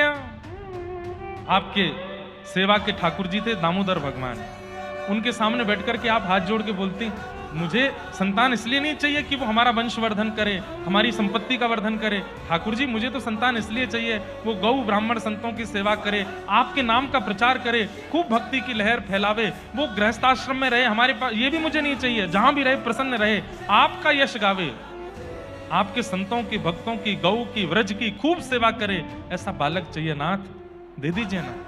बंधुओं, याचना करना गलत बताया गया हमारे शास्त्रों में, ठाकुर जी से कुछ मांगना नहीं चाहिए, लेकिन अगर भगवत संबंधी भाव मांगते हो तो उस याचना में कोई दोष भी नहीं है। और ठाकुर जी से कह रहे हैं नासिक में हमारा घर बन जाए, अब ये कह रहे हैं हमारा घर बन जाए, तो ये याचना संसारी है। लेकिन ठाकुर जी से कह रहे हैं जय जय, अभी आप छोटे से घर में रहते हो, आपका छोटा सा स्थान है, सेवा पूजा अच्छे से हो नहीं पाती, नासिक में बढ़िया सा एक घर बन जाए आपके लिए, आपकी बढ़िया सी एक, उसमें आप विराजो, मुख्य तो आप ही रहोगे, हम तो आपके किराए पर रह लेंगे। ठाकुर जी की प्रमुखता के लिए यदि कुछ वस्तु मांगी जाए तो उस वस्तु को मांगने में कोई दोष नहीं, पर हां कई हम लोग बड़े चंड चतुर हैं, बढ़िया है महाराज जी ने कह दिया अब तो कुछ भी मांग सकते हैं, ठाकुर जी का नाम लेके जो मन चाहे मांगो। लेकिन याद रखना, ठाकुर जी के नाम से मांगा तो उस पर अधिकार पूरा ठाकुर जी का ही होना चाहिए। ये नहीं कि ठाकुर जी के नाम से मांग लाए अब राज अपना कर रहे ना। अगर कहा है कि नाथ घर आपका बने तो वो घर उन्हीं का ही होगा। ठाकुर जी के नाम से गाड़ी ले आए कि हे नाथ बंबई आदि जाने में बहुत दिक्कत होती है, गाड़ी आ जाए, एक रथ आ जाए आपका, और गाड़ी आती ठाकुर जी को बैठाते भी नहीं है तो ठाकुर जी नाराज हो जाएंगे, मेरे नाम से रथ ले आए हो और बैठावे भी नहीं। ठाकुर जी के नाम से अगर कोई सामग्री मांगी और वो मिल जाए, चाहे वो संतान ही क्यों ना हो, पर उसे छोड़ ही दीजिएगा ठाकुर जी की सेवा में, क्योंकि ठाकुर जी ने अपने लिए ही भेजा है। सच्ची मैया अपने मदन मोहन जी के सामने बैठती, दामोदर प्रभु के सामने बैठ के कहती, भक्तों की सेवा के लिए, आपके नाम प्रचार के लिए, गौ सेवा के लिए, व्रज सेवा के लिए एक संतान। तभी ठाकुर जी गोलोक धाम में बैठे हुए मुस्कुराने लगे। किशोरी जी बोली क्या हुआ? बोले माता पिता मिल गए। कहां मिले? तब ठाकुर जी बोले देखो सच्ची मैया ये मेरे सामने बैठ के क्या कह रही हैं, मेरा नाम गाने वाला, मेरे भाव में रहने वाला, और मुझे वही तो चाहिए, मैं अपने ही नाम में रहना चाहता हूं, अपने ही भाव में विभोर होना चाहता हूं, और ये वैसा ही संतान मांग रही हैं। अब श्री जी माता पिता मिल गए, अब मैं इन्हीं के घर जाऊंगा। सोचिए, एक बार की प्रार्थना में ठाकुर जी ने तुरंत स्वीकार कर लिया, और उसी रात्रि में श्री सच्ची मैया के गर्भ में ठाकुर जी आ गए। और ठाकुर जी आए, इसका प्रमाण क्या हुआ? उसी रात्रि को सच्ची मैया को क्या स्वप्न आता है? आपको स्वप्न आता है कि आप अपने पतिदेव जगन्नाथ मिश्र के साथ जगन्नाथपुरी दर्शन करने गई। बहुत ध्यान से सुनिएगा, जगन्नाथपुरी दर्शन करने के लिए गई हैं, और जैसे ही आपने जगन्नाथ मंदिर में प्रवेश किया तो मुख्य द्वार सिंह द्वार पर ही श्री पतित पावन भगवान हैं। वहां पर जगन्नाथपुरी में जगन्नाथ जी के समान दर्शन का ही फल मिलता है पतित पावन भगवान का दर्शन करने से। तो आपने अपने स्वप्न में क्या देखा कि पतित पावन भगवान इन्हीं को देख रहे हैं, तो आप एक बार तो डर गई, बोली मुझे क्यों देख रहे हैं? और देख रहे हैं इतना ही नहीं, मंद मंद मुस्कुरा रहे हैं। सच्ची मैया ने जगन्नाथ मिश्र स्वप्न में देख रही हैं, स्वप्न में कहा देखना ये पतित पावन भगवान मेरी ओर देख रहे हैं। तब जगन्नाथ मिश्र जी बोले नहीं नहीं तुम्हारी ओर नहीं देख रहे, स्वप्न चल रहा है। तब आप और भीतर गई, सीढ़ियां चढ़ करके ऊपर पहुंची तो जगन्नाथ मंदिर में, मुख्य मंदिर के चारों तरफ बहुत सारे मंदिर हैं। आप जैसी परिक्रमा लगाने लगी स्वप्न में तो क्या देखती हैं? हर मंदिर का ठाकुर द्वार पर खड़ा है, और द्वार पर खड़े होकर सच्ची मैया को देख करके हंस रहे हैं। सब हंस करके उनको प्रणाम कर रहे हैं। सच्ची मैया डर के मारे जगन्नाथ मिश्र के पीछे छिप गई।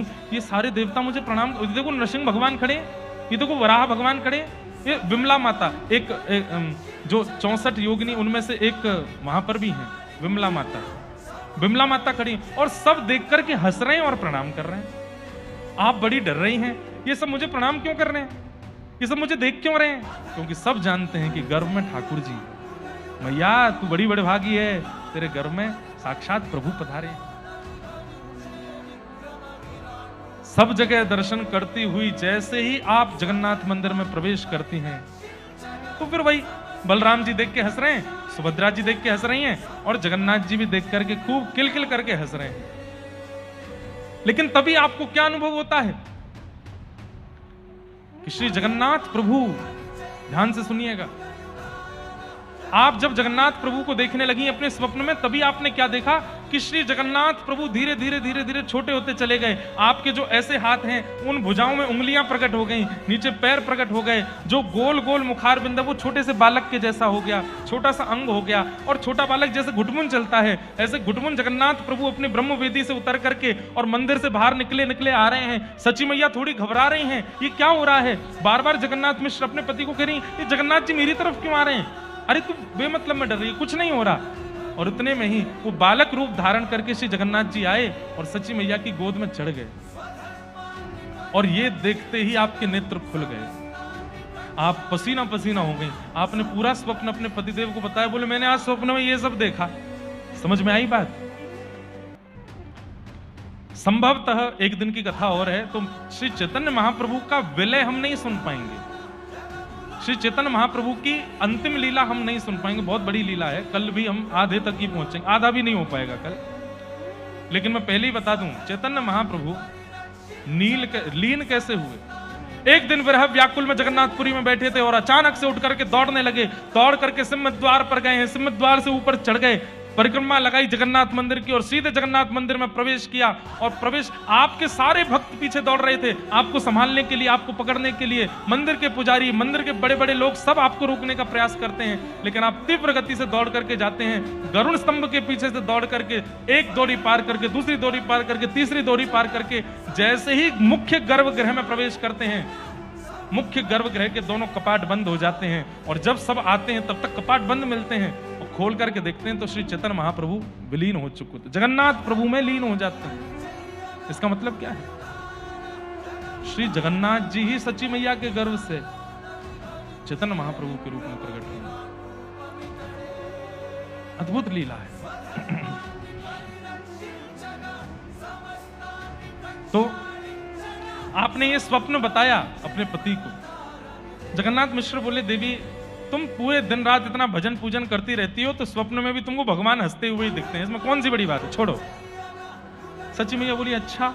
स्नान ध्यान करके सच्ची मैया सूर्य अर्घ देने के लिए गई, तो क्या देखती हैं, सूर्य नारायण प्रत्यक्ष सामने से ऐसे टिमटिमा रहे हैं और हंस रहे हैं और मैया को प्रणाम कर रहे हैं। सच्ची मैया सूर्य नारायण को देख के घबरा गई, गंगा जी को प्रणाम करने गई, तो क्या देखती हैं, एक दिव्य स्वरूप धारण करके कोई महिला प्रकट हो गई है, सच्ची मैया को प्रणाम कर रही है। वहां से सच्ची मैया भागती हैं। अब तो वो जहां जाती हैं सब उनको प्रणाम करते हुए दिखते हैं, और वो बार बार अपने पति से आकर, श्री जगन्नाथ मिश्र जी से आकर कहती हैं, सब ऐसा लगता है मुझे प्रणाम कर रहे हैं।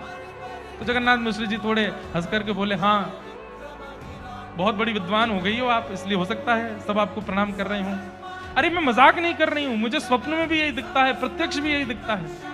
कोई बात नहीं देवी, तुमने नींद पूरी नहीं करी, 2-4 दिन अच्छे से सो लोगी, सब ठीक हो जाएगा। लेकिन आप बड़ी व्याकुल हो गई। एक दिन आपको प्रसव पीड़ा हुई और वैद्य ने आकर के आपकी नाड़ी देखी और तुरंत कह दिया, बधाई हो। बोले क्यों? सच्ची मैया गर्भ से है।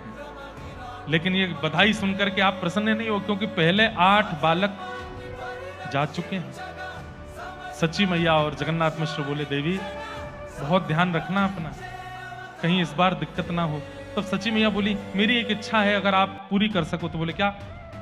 बोले जब तक बालक जन्म ना लेवे, अभी 9 महीना 8 महीना, अखंड नाम संकीर्तन घर पर बैठवा दीजिए, 24 घंटा नाम चलता रहे ठाकुर जी का, दिन भर।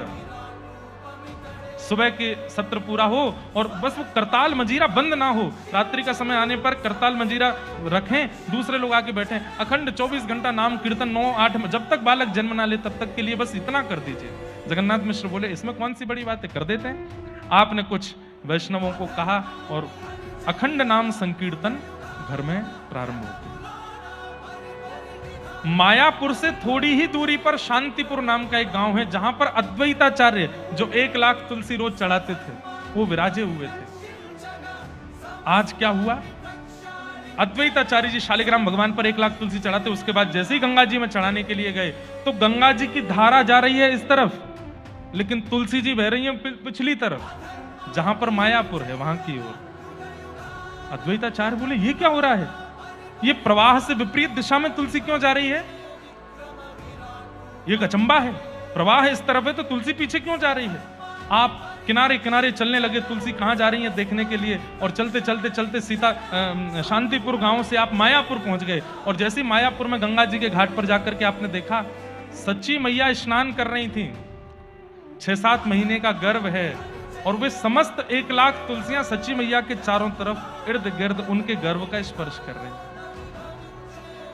जैसे ही अद्वैताचार्य जी ने यह दृश्य देखा, नतमस्तक हो गए और रोने लगे, रुदन करने लगे, मेरे श्याम सुंदर आ गए, मेरे प्रभु आ गए, मेरे ठाकुर आ गए, मेरे राधा कांत आ गए, मेरे मेरे मेरे मेरे श्याम सुंदर आ गए, मेरे मदन मोहन आ गए।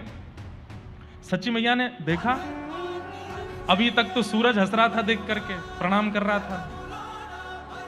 स्वप्न में जगन्नाथ जी प्रणाम कर रहे हैं, सारे देवी देवता प्रणाम कर रहे हैं। अब क्या देखे, शांतिपुर के इतने बड़े सन्यासी अद्वैताचार्य प्रणाम कर रहे हैं। सच्ची मैया बाहर निकली गीले वस्त्रों में और मैया प्रणाम कर रहे हैं। अद्वैत आप मत झुकना मैया, आप मत झुको, और बस चरणों में प्रणाम कर रहे हैं, चरणों को बार बार नतमस्तक कर रहे हैं। सच्ची मैया घबराई, घर को दौड़ी, जगन्नाथ मिश्र जी से जाके, जगन्नाथ मिश्र क्या हुआ, धीरे धीरे आराम से, बालक है, इतनी तेज मत दौड़ो, क्या बात है, देखो ना घाट पर अद्वैताचार्य प्रणाम कर रहे हैं मुझे। जगन्नाथ मिश्र बोले तुमको तो सब प्रणाम ही करते, जब देखो ये प्रणाम कर रहे हैं, वो प्रणाम कर, अब अद्वैताचार्य भी प्रणाम कर रहे हैं। बोले मैं झूठ नहीं बोल रही हूं, देख लीजिए जाके। जगन्नाथ मिश्र गए घाट पर, तो क्या देखते हैं, अब भी अद्वैताचार्य रो रहे हैं, हाथ जोड़ करके बैठे हैं और बस प्रसन्न मुद्रा में रुदन कर रहे हैं। मुखमंडल पर प्रसन्नता है, नेत्रों से अश्रु गिर रहे हैं। जगन्नाथ मिश्र जी ने जाके कहा, भगवान प्रणाम, मेरी पत्नी स्नान कर रही थी, आपने उसको प्रणाम किया, मैं संकेत जान सकता हूं क्या है। अद्वैताचार्य के नेत्र लाल हैं, अश्रु गिर रहे हैं, प्रणाम करने लगे जगन्नाथ मिश्र को। बोले भगवान ऐसे मत कीजिए, हम बहुत संकोच में आ जाएंगे, हमें बताइए ना आप ये सब कर क्यों रहे हैं। तब अद्वैताचार्य कहते हैं, जो सुख त्रेता में दशरथ जी और कौशल्या को हुआ, जो सुख द्वापर में नंद यशोदा को हुआ, वो सुख कलिकाल में आप और आपकी पत्नी को होने वाला है। बस इतना ही संकेत समझ लीजिए, इससे ज्यादा मैं कुछ नहीं कहूंगा। अखंड कीर्तन चल रहा है घर पर, बस प्रतीक्षा कीजिए, बहुत जल्दी शुभ घड़ी आएगी और मधुर संकेत प्राप्त होगा। बंधुओं, चाहे वो भगवान हो, चाहे भगवान के कोई भक्त हो, हमने एक चीज अनुभव की है, पिता के सुधरे होने से बालक पर कम प्रभाव पड़ता है, पर मां का जैसा व्यवहार गुण होता है उसका बहुत बड़ा प्रभाव बालक पर होता है। माताएं इन बातों से प्रसन्न नहीं होती हैं। माताओं को ये लगता है कि हाँ घूम फिर के सब हम ही करें, उन भाइयों को कुछ करना ही नहीं है, हम सुधरें, हम व्रत करें, हम नियम में रहें, हम घूंघट में रहें, हम घर के अंदर रहें, हम ये नहीं कर सकते, हम वो नहीं कर सकते, सारे नियम कानून हमारे लिए ही तो बनाए हैं, इन लोगों को तो कुछ करना नहीं है। लेकिन आपको मैं बहुत स्पष्टता से एक बात कह दूं, जिम्मेवारियां उसी को दी जाती हैं जो जिम्मेवारी संभालने की सामर्थ्य रखते हैं। ताली बजा दो एक बार।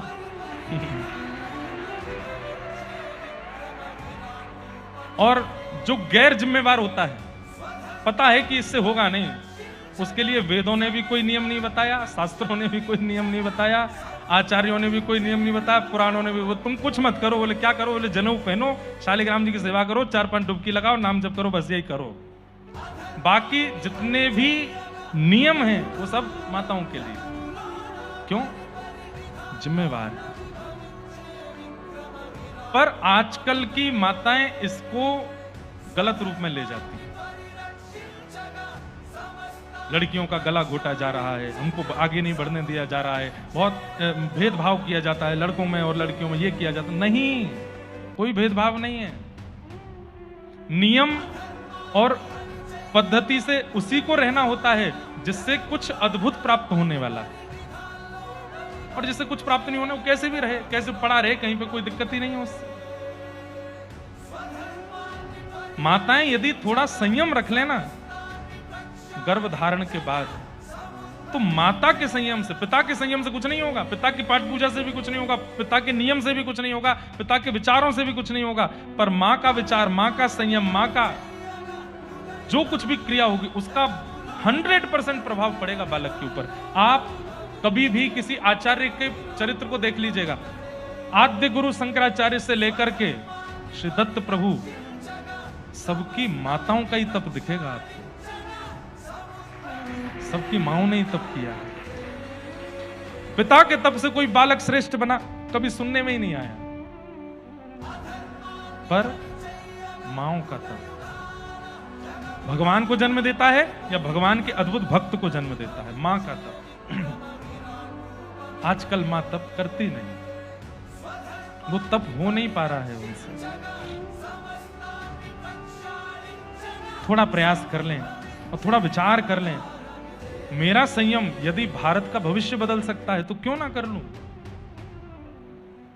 9 महीने का जो प्रसव काल होता है ना, उस प्रसव काल में सदगुरु की आज्ञा से, आचार्यों की आज्ञा से, ग्रंथों की आज्ञा से यदि वो मां रहने लगे तो बालक को जन्म के बाद नहीं पढ़ाना पड़ेगा, ना सिखाना पड़ेगा, ना कुछ करना पड़ेगा, वो 9 महीने के मां के आचरण से ही बालक का निर्माण हो जाएगा। इसलिए मां को चाहिए थोड़ा सह ले। 2 महीना, 4 महीना, 8 महीना, 9 महीने निकल गए, 10वां महीना प्रारंभ हो गया, लेकिन प्रसव पीड़ा हुई ही नहीं सच्ची मैया को। आपने कहा कोई बात नहीं, 1 महीना और प्रतीक्षा कर। जब 11वां महीना शुरू हुआ तब तो आप व्याकुल ही हो गई। आप अपने पतिदेव से, जगन्नाथ मिश्र जी से बोली, मुझे बहुत डर लग रहा है, मुझे बहुत व्याकुलता हो रही। बोले क्यों? पिछले 8 बालक गर्भ से जा चुके हैं, टिके नहीं थे। अब ये बालक जैसे तैसे 9वां बालक आया है और अभी 11वां महीना प्रारंभ हो गया, ना मुझे कोई पीड़ा है, ना कोई प्रसव की गतिविधि है। ऐसा लगता है कि बस पेट में कुछ है, बाकी कोई गतिविधि कभी अनुभव नहीं होती। किसी वैद्य को बुलाइए ना, किसी ज्योतिषी को बुलाइए, मेरा हाथ दिखवाइए, कुछ तो पता करवाइए कि क्या है, कुछ होगा भी कि नहीं। सच्ची मैया के पिताजी, उनका नाम था नीलांबर मिश्र, वो बहुत बड़े ज्योतिषाचार्य थे। आपने उन्हीं को बुलवाया और नीलांबर मिश्र जी बड़े दीनहीन से मुख से आए। क्यों? क्योंकि वो अपनी बेटी का हाथ जानते थे कि इसके हाथ में एक पुत्र के बाद, ये काक बंध्या है, काक बंध्या कहते हैं जिनके एक ही बालक होता है। वो जानते थे कि उनकी बेटी काक बंध्या है, कितने भी प्रयास कर ले बालक होगा नहीं। तो जब उन्हें पता चला कि इस कारण से बुलाया जा रहा है कि 9वां बालक गर्भ में है, बताइए होगा कि नहीं, तो पहले ही उदास मुंह से आए थे, मुंह ऐसा उतरा हुआ था। बेटी ने कहा, पिताजी देखिए ना मेरे हाथ में कुछ, ये बालक को 11 महीने हो गए, जन्म नहीं हो रहा है। तो नीलांबर मिश्र जी बोले, बेटी मैं पहले ही बता चुका हूं कि तुम एक के बाद प्रयास मत करो, भगवान की इच्छा शायद नहीं होगी। बोले, पिताजी अब 11 महीने हो गए, एक बार देखिए ना हाथ। जैसे ही नीलांबर मिश्र जी ने हाथ देखा, सच्ची मैया की सारी रेखाएं ही बदल चुकी थी। पहले जैसी रेखा थी वैसी कुछ है ही नहीं। जैसे हम मानवों के हाथ में ऐसी सीधी सीधी ऊपर नीचे रेखा होती है, उनके हाथ में ये रेखा नहीं थी। क्या था?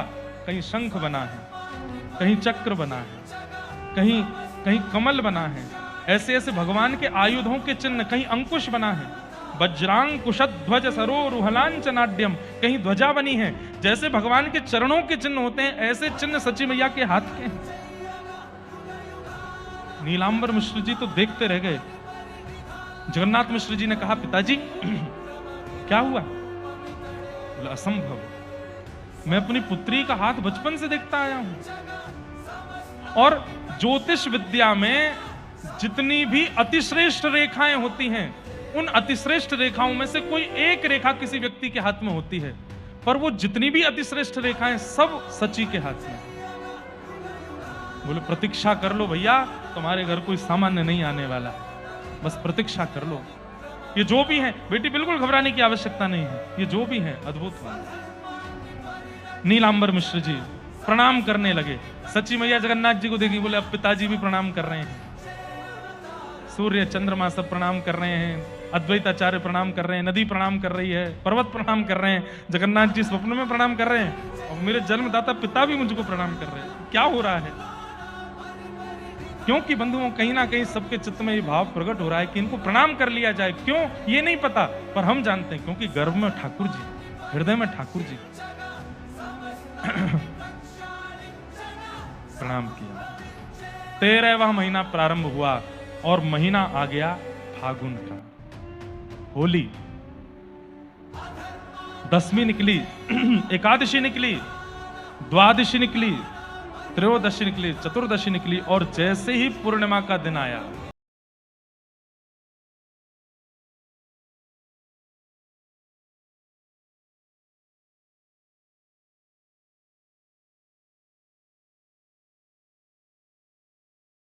वो तो अखंड नाम कीर्तन चल ही रहा था। आज पूर्णिमा पर ग्रहण लगना है तो आसपास के जितने भी क्षेत्रों में संत महापुरुष थे सब मायापुर आ गए। क्यों? ग्रहण काल में नदी के तट पर बैठ करके जप करने का फल अद्भुत होता है। पुरुषण के समान फल मिलता है। अश्वमेध यज्ञ आदि जन क्या क्या ऐसा बताते हैं कि ग्रहण काल में जप कर लिया जाए तो उसका फल अटूट होता है। सब लोग मायापुर आ गए। अब देखो, भगवान को आना है तो अपने आप ही योजना बन गई है।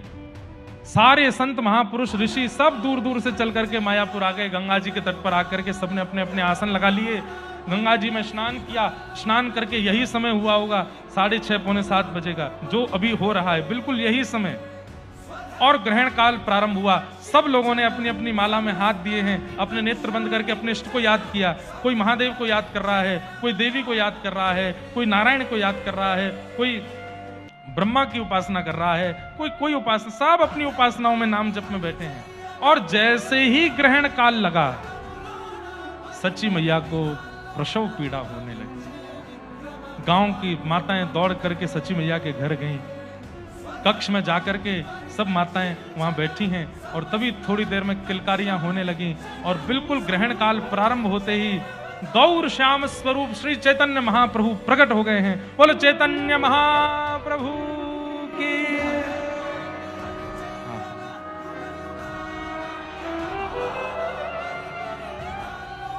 हरि प्रकट हो गए ठाकुर जी। यहां भीतर तो चैतन्य महाप्रभु का प्रादुर्भाव हुआ और ग्रहण काल लगते ही आपका प्रादुर्भाव हुआ। और बाहर जितने भी गंगा के तट पर संत महात्मा बैठे थे, एक माला भी पूरी नहीं हुई है, कुछ मन के ही गिने थे। इतने में ही उन सब के चित्त में उनके आराध्य प्रकट हो गए। शिव, जिसके आराध्य उसके चित्त में शिव प्रकट हो गए, दूसरे के चित्त में देवी प्रकट हो गई, किसी के चित्त में नारायण प्रकट हो गए, नृसिंह प्रकट हो गए। जो जो जिस भाव से तप कर रहा था उनके समस्त इष्ट उनके चित्त में प्रकट हो गए। सब अपनी मालाएं लेकर के सब नृत्य करने लगे। जय हो जय हो जय हो, हमारे आराध्य देव के दर्शन हो गए, हमारी तपस्या का फल मिल गया। और थोड़ी देर में ही वो समस्त स्वरूप अंतर ध्यान होकर के सबके चित्त में नन्हे से बालक जो चैतन्य प्रकट हुए हैं अभी अभी सच्ची मैया के गर्भ से, वो सब गोरे ठाकुर जी, गोरे श्याम से। इतना सुंदर वर्णन करते हैं आचार्य चरण कि श्री चैतन्य महाप्रभु ग्रहण काल में क्यों जन्मे। आप लोगों के भी सुन के एक बार तो आया, वो ग्रहण काल में बालक का जन्म हुआ, वो बालक कैसा हुआ होगा। भारत में जो भी आचार्य हुए हैं या तो वो एकादशी को हुए हैं या फिर पूर्णिमा को हुए हैं। लगभग आचार्यों का प्रादुर्भाव एकादशी पूर्णिमा को ही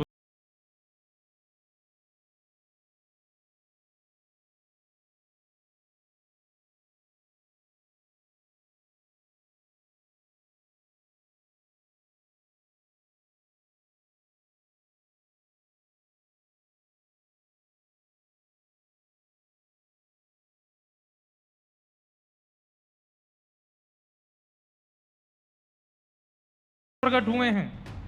किशोरी जी के भाव से प्रकट हुए हैं। मन किशोरी जी का है, अंग कांति किशोरी जी की है, और तो और चैतन्य महाप्रभु की तो गुरु भी किशोरी जी हैं। इसलिए आप पूर्णिमा पर प्रकट हुए, किशोरी जी के भाव से प्रकट हुए। दूसरी बात, पूर्णिमा पर क्यों प्रकट हुए? ठाकुर श्री कृष्ण कब प्रकट हुए? कब प्रकट हुए? जन्माष्टमी, अष्टमी को। किशोरी जी कब प्रकट हुई? राधाष्टमी, अष्टमी को।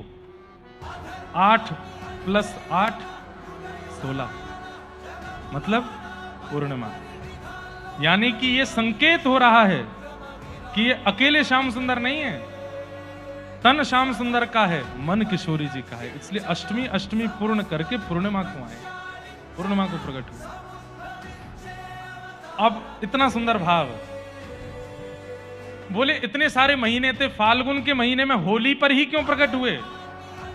बोले क्योंकि होली ऐसा त्योहार है जिस पर किशोरी जी ठाकुर जी पर रंग चढ़ा देती हैं। ठाकुर जी किशोरी पर रंग नहीं चढ़ा पाते, किशोरी जी ठाकुर जी पर रंग चढ़ा देती हैं। और ये जो चैतन्य प्रकट हो रहे हैं, ये किशोरी जी के रंग चढ़ाने से ही प्रकट हुए हैं, इसलिए होली पर प्रकट हुए हैं, फाल्गुन में प्रकट हुए हैं। हार के आए होली पे, किशोरी जी ने गौरव बना दियो है।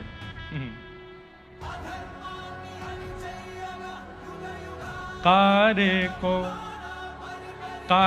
को लाल बना दीजो, कारे को लाल बना दीजो, कारे को। समझ रहे हैं ना, ब्रज भाषा का भाव है। श्याम सुंदर काले हैं, किशोरी जी सब सखियों से कह रही हैं, अरे ये नंद भवन को लाला आयो है। बोले कैसो रंग लगा में किशोरी जी? बोले कारो कारो है, या को लाल बनाए के भेजो। ओ कारे को लाल बना दीजो, कारे को लाल बना दीजो, हारे कारे को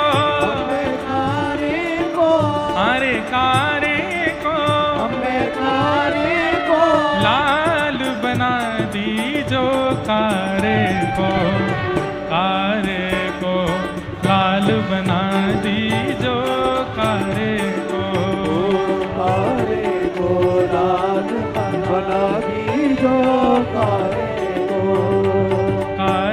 को लाल बना दीजो, कारे को लाल बना दीजो। और कटी लहंगा सिर चूनर उठाओ, कटी लहंगा सिर चूनर उड़ाओ, कटी लहंगा सिर चूनर उड़ाओ। चूनर उड़ाओ, अरे हारे कारे को हारे कारे को हारे कारे को हारे काले को। हाँ कटी लहंगा सिर चूनर उठाओ, या की बिंदी माथ लगाओ री, या की बिंदी माथ लगाओ, या की बिंदी माथ लगाओ री। ओ कारे को लाल बनाओ री, कारे को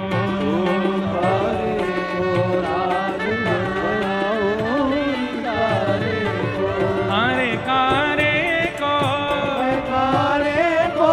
हारे कारे को लाल बनाओ री, कारे को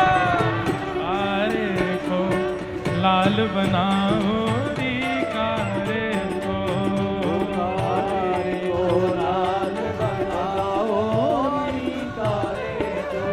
ओ कारे को लाल बनाओ री, कारे को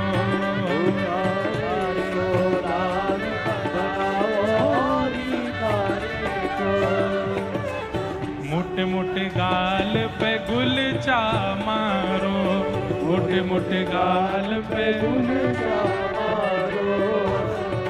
किशोरी जी गोपियन से कह रही हैं, बोले ये बड़े गदमदरा से गाल हैं इनके, गोल मटोल। अब चैतन्य महाप्रभु होली पर प्रकट हो रहे हैं, तो होली का पद तो गाना ही है ना, क्योंकि किशोरी जी ने गोरे बना करके भेजे हैं। ये द्वापर में लाल बनाने को ही असर है कि चैतन्य महाप्रभु गोरे बन करके आए हैं। मोटे मोटे गाल पे गुलचा मारो, मोटे मोटे गाल पे गुलचा मारो, नैने नैने गाल पे गुलचा मारो, गाल पे गुलचा मारो। अरे हारे कारे को, हमें कारे को, हारे कारे को, हमें कारे को, मोटे मोटे गाल पे गुलचा मारो, मोटे गाल पे गुलचा मारो। पाए पड़े तब छोड़ो री, हाँ पाए पड़े तब छोड़ो री। किशोरी जी कह रही हैं इतना परेशान कर दियो कि जब तुम्हारे चरणन में गिर जाए, हे ललिता हे विशाखा मुझको क्षमा करो अब नहीं करूंगो, तब छोड़ियो। पाए पड़े तब छोड़ो री, हाँ पाए पड़े तब छोड़ो री। ओ पाए पड़े तब छोड़ो री, हाँ पाए पड़े तब छोड़ो री। ओ कारे को लाल बनाओ री, कारे को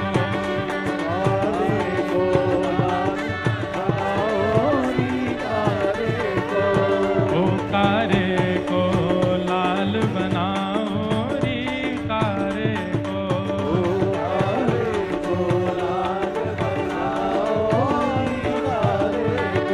हाँ हाँ वारे रसिया, हाँ प्यारे रसिया, अरे हाँ प्यारे रसिया, ये होली के रसिया, अरे हाँ प्यारे रसिया, अरे होली के रसिया, अरे हाँ प्यारे रसिया,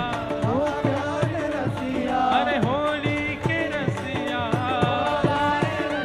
नित्य आयो कर, नित्य आयो कर, नित्य आयो कर, श्याम तो ते सब राजी, नित्य आयो कर,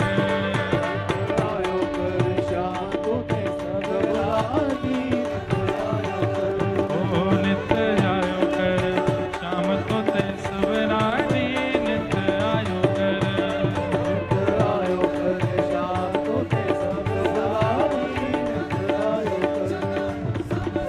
सास हूँ राजी ससुर हूँ राजी,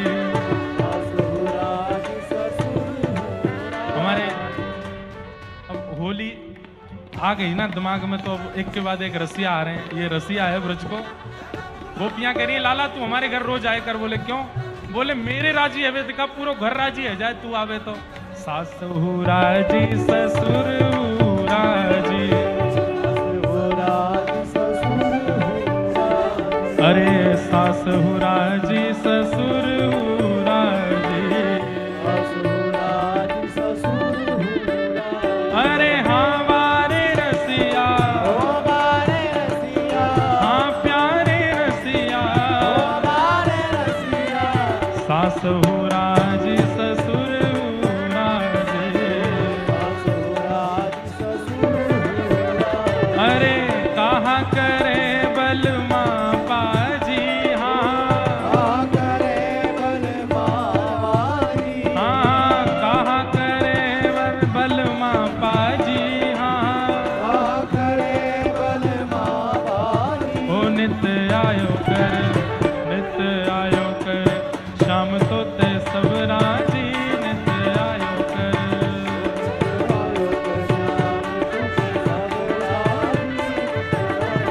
ओ नित्य आयो कर, शाम तो ते सब राजी, नित्य आयो कर,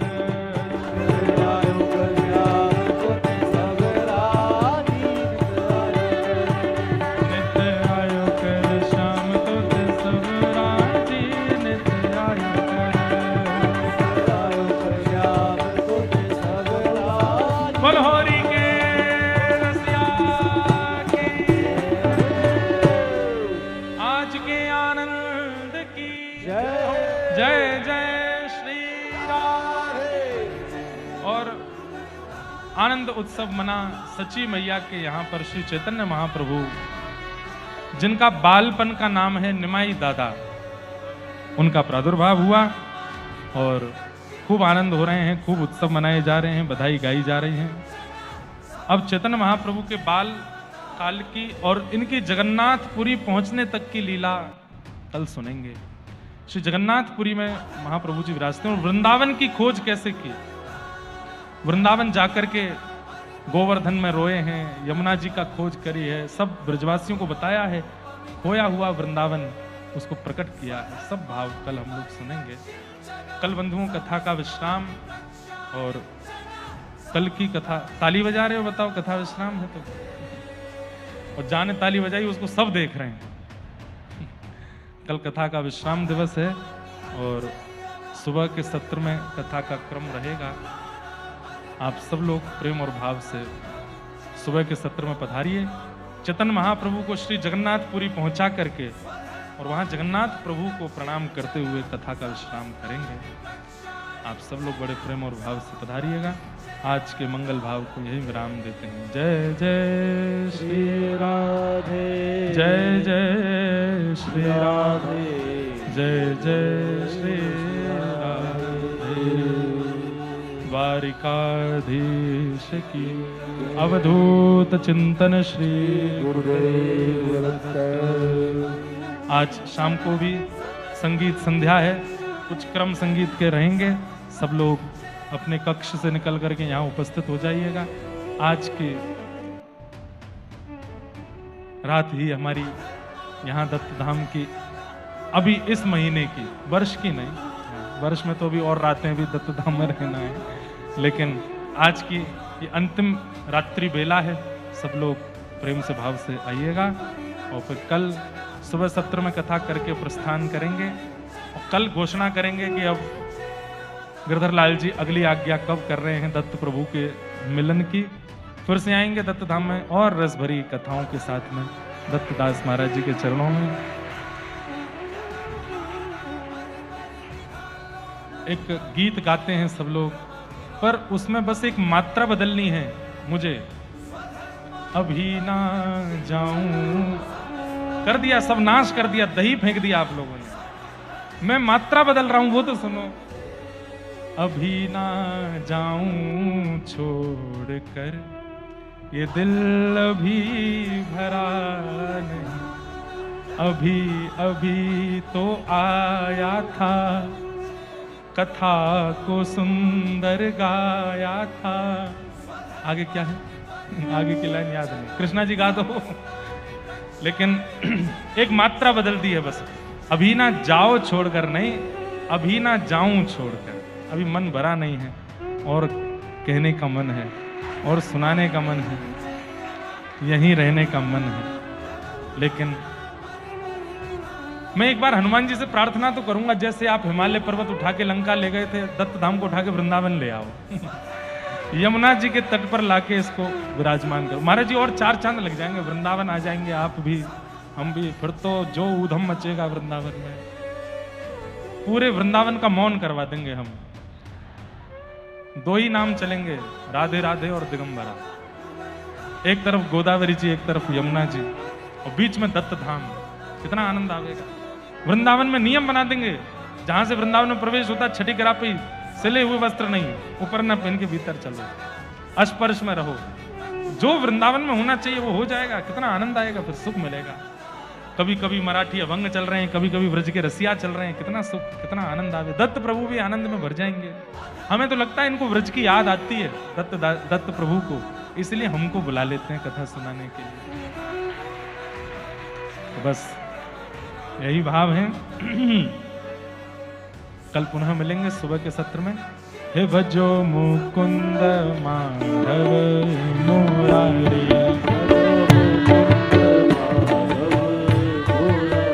हे भजो मुकुंद माधव मुरारी,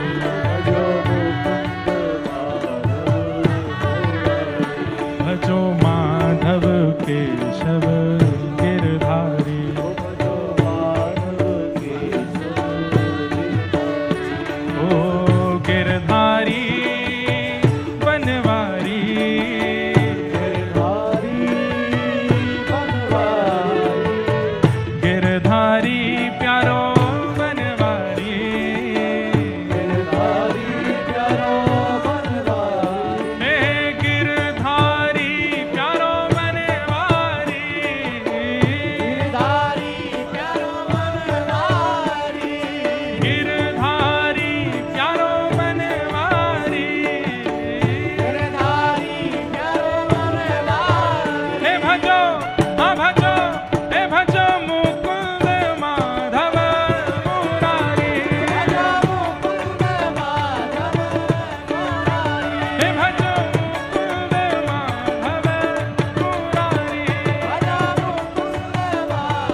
श्रीपाद वल्लभ